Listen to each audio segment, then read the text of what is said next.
obrigado, parabéns pela apresentação do pedido de informações. A gente fala muito em Caxias do Sul ser a cidade da inovação, mas como que nós seremos a cidade da inovação se a gente não consegue garantir coisas básicas no que diz respeito à acessibilidade de todas as pessoas?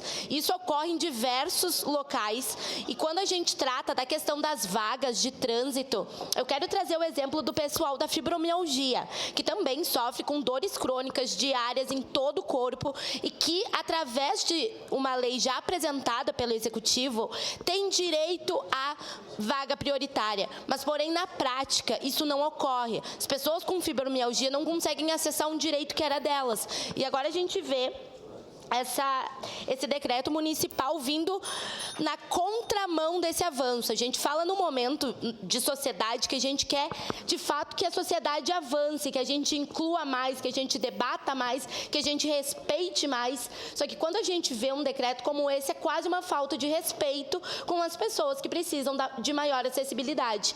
Então, quero lhe parabenizar, dizer que quero saber a resposta para que a gente possa entender e para que essa casa, inclusive, possa auxiliar o Executivo em relação a isso, já que desde 2012 nós tínhamos uma lei e se ela não estava funcionando, se precisar de readequações que sejam para melhor e não para excluir ainda mais as pessoas. Muito obrigada.